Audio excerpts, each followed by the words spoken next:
Mga kapatid ko sa Kristo, magandang umaga po sa inyong lahat. Magandang umaga po, Father. Ang talinghagang aking narinig mula sa mabuting balita ay walang iba kundi ang pagpapahayag tungkol sa pagpapadala ng Diyos Ama ng kanyang pinakamamahal na anak na siyang ating Panginoong Jesucristo.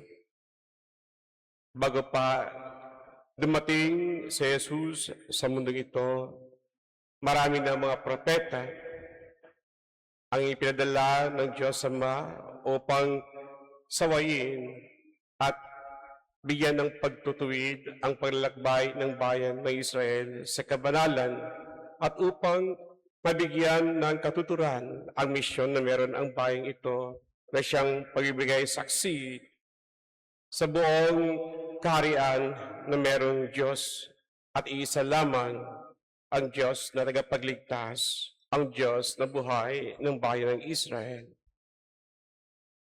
At sa pagdating ng panahon, ipinadala naman ng Diyos si Juan Bautista na siya nagpahayag upang magbalik loob sa Diyos ang buong kaanib ng bayang banal na pinili ng Diyos na siyang bayan ng Israel upang mabigyan rin ng katotohanan ang kung ano ang pinahayag ng mga propeta sa mga nakaraang panahon upang mabigyan ng matuwid na pagtanggap ang pagdating ng Mesiyas, ang Kristo sa bayan ng Israel upang may isa katuparan ang pangakong pagliligtas ng Diyos Ama para sa buong sanlibutan.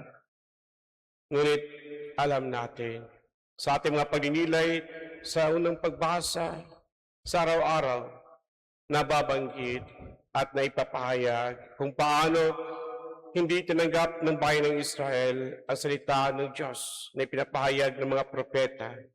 Ang marami sa kanila ay pinaslang, pinatay, inusig. Ngunit ang Diyos ay patuloy pa rin sa kanyang katapatan sa pangakong ipapadala ang kung sino man ang magbigay sa kaituparan ng pangakong pagliligtas na kanyang ibinigay, ipinahayag mula pa sa simula kay Adan at Eva hanggang sa pagdating ni Juan. Kaya alam natin kung ano ang mangyayari sa anak ng Diyos. Sa pagdating ng araw, siya rin ay uusigin, magbatat, ipapako sa krus. Ngunit sa pagdating ng katlong araw ay mabuhay muli upang mabigyan ng katotohanan ang pangakong pagliligtas at ang bigyan ng buhay na walang hanggan ang lahat na maniwala sa ating Panginoong Jesucristo, anak ng Diyos. Amen.